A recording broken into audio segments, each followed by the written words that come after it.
Awalnya seperti tahun-tahun lainnya di jantung Provinsi Hunan, Tiongkok, sebuah tempat yang terkenal dengan lanskapnya yang subur, masakan pedas, dan sejarah pertambangan yang telah terjadi selama berabad-abad. Namun pada awal tahun 2025, sesuatu yang luar biasa terjadi di bawah tanahnya. Sesuatu yang akan mengirimkan riak melalui ekonomi global dan menggugah imajinasi lintas benua. Di tengah-tengah semuanya itu terdapat sebuah tambang emas kuno, yang dikenal sebagai Wang Jushan, atau sebagaimana penduduk setempat menyebutnya, Wanggu. Selama beberapa dekade, tambang tersebut telah menghasilkan keuntungan yang sederhana, cukup untuk mempertahankan pekerjaan kecil, menciptakan lapangan kerja, dan menjaga provinsi tersebut tetap dikenal. Namun, tidak seorang pun tahu bahwa di kedalaman 2 km di bawah medan yang dikenal ini terdapat harta karun yang sangat besar. Sebelum kita menyelami lebih dalam ladang emas itu sendiri, mari kita bahas lebih jauh dan membahas uang, khususnya dolar Amerika. Selama beberapa dekade, dolar Amerika dianggap sebagai mata uang terkuat dan paling stabil di dunia. Dolar Amerika menggerakkan perdagangan dunia, berfungsi sebagai tulang punggung cadangan devisa, dan berfungsi seperti bahasa ekonomi universal. Namun, dalam beberapa tahun terakhir, kepercayaan terhadap dolar mulai goyah. Mengapa? Pertama-tama, sanksi ekonomi.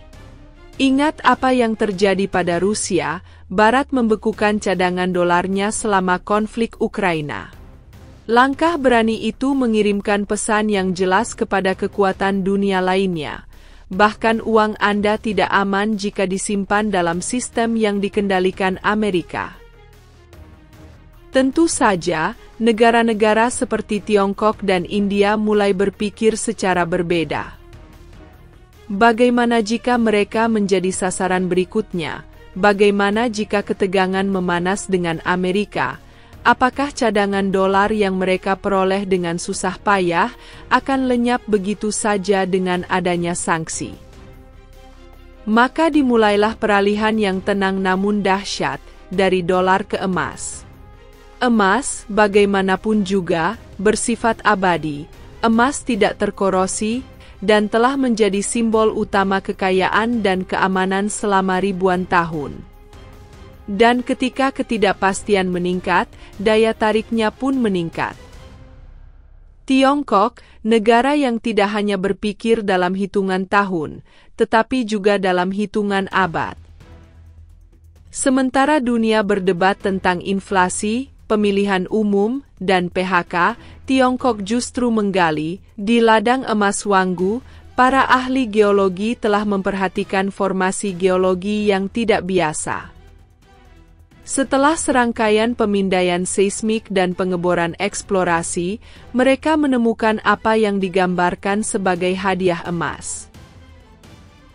Sebagai perbandingan, total cadangan emas Tiongkok yang diketahui sebelum penemuan ini adalah sekitar 2.000 ton. Dengan satu penemuan ini, negara tersebut secara efektif meningkatkan cadangan emasnya hingga 50% dari satu lokasi. Jadi, bagaimana semua emas itu bisa ada di sana? Ternyata, kerak bumi penuh dengan kejutan jauh di dalam patahan geologi. Retakan di permukaan bumi tempat lempeng tektonik bertemu, cairan kaya mineral seringkali bersirkulasi selama ribuan tahun. Ketika tekanan, suhu, dan kondisi kimia bertemu, cairan ini mengkristal dan meninggalkan endapan emas yang kaya. Di Wanggu, para peneliti menemukan 40 urat emas yang berbeda. Bayangkan benang-benang tebal batuan yang diresapi emas, yang menjalin jalan mereka melalui batu padat. Beberapa urat ini membentang hingga 2 km dan mungkin lebih dalam lagi. Tapi yang mengejutkan, ini bukan sembarang emas, tetapi emas bermutu tinggi, yang berarti lebih banyak biji emas per ton dari tempat manapun di dunia. Agar memenuhi syarat sebagai bermutu tinggi, biji emas biasanya mengandung lebih dari 8 gram emas per metrik ton, sedangkan sampel Wanggu mengandung 138 gram per ton. Sampai saat ini, tambang emas terbesar di dunia yang dikenal hanyalah nama-nama yang dibisikkan di kalangan keuangan seperti legenda kuno, South Deep di Afrika Selatan, Grasberg di Indonesia, Olimpiade di Rusia, dan beberapa tempat lainnya di Australia, Papua Nugini, dan Amerika. Tetapi Wanggu mengubah segalanya. Tiongkok kini telah mengklaim posisi teratas dalam hierarki emas, dan ini bukan hanya masalah gengsi. Ini tentang kekuatan, keamanan, dan strategi. Dengan meningkatnya ketegangan dunia, dari perang di Ukraina hingga volatilitas di Timur Tengah, dari perang dagang hingga ketidakpastian kepemimpinan, seperti kembalinya Donald Trump, negara-negara menjadi gelisah. Investor menimbun emas, bank sentral membeli lebih banyak daripada yang pernah mereka beli selama beberapa dekade. Bagaimana dengan Cina? Mereka kebetulan menemukan banyak sekali. Penemuan ini tidak muncul begitu saja. Cina telah berinvestasi besar dalam eksplorasi mineral, khususnya di wilayah Wanggu. Namun seperti semua investasi ini disertai dengan pertaruhan. Tidak ada jaminan emas akan ditemukan, apalagi dalam jumlah atau kualitas seperti itu. Secara total, pemerintah Tiongkok dilaporkan menggelontorkan 100 juta yuan untuk upaya eksplorasi di Wanggu. Itu sekitar 230 miliar rupiah, bukan uang receh, tetapi dalam dunia eksplorasi sumber daya, itu adalah taruhan sederhana dengan keuntungan yang sangat besar. Pada tahun 2023, Tiongkok telah menyumbang 10% dari produksi emas dunia. Deposit baru ini akan menyebabkan angka itu jauh lebih tinggi, memberi Tiongkok cengkeraman yang lebih kuat pada rantai pasokan emas dunia. Teknologi modern haus akan emas, elektronik, baterai, pesawat ruang angkasa, peralatan medis, semuanya membutuhkan bahan yang presisi, tahan korosi, dan sangat konduktif. Emas sangat cocok untuk itu. Dan saat Tiongkok semakin merambah kendaraan listrik, chip AI, dan komputasi kuantum, memiliki pasokan emas lokal yang besar memberinya keunggulan serius. Lebih banyak emas juga berarti lebih banyak daya ungkit ekonomi. Tidak seperti dolar, yang terikat pada keyakinan dan politik dunia, emas berbicara dalam bahasa universal. Ketika disimpan dalam jumlah besar, emas memungkinkan negara-negara seperti Tiongkok untuk melindungi diri dari guncangan keuangan, krisis mata uang, dan pemerasan geopolitik. Jadi apa yang terjadi ketika dunia mendengar Tiongkok baru saja menemukan emas senilai 1.400 triliun rupiah? Anda mungkin berpikir harga akan turun, karena lebih banyak pasokan, harga lebih murah, itu adalah ekonomi dasar. Tetapi tidak, harga emas bahkan melonjak. Mengapa demikian? Karena penemuan itu tidak mengubah ketidakpastian dunia, tetapi memperkuatnya. Tiba-tiba, investor menyadari bahwa jika Tiongkok seserius ini tentang emas, mungkin mereka juga harus serius. Ditambah dengan ketakutan akan devaluasi mata uang, kenaikan suku bunga, dan ketidakstabilan politik, dan Anda mendapatkan resep untuk pasar emas yang bullish.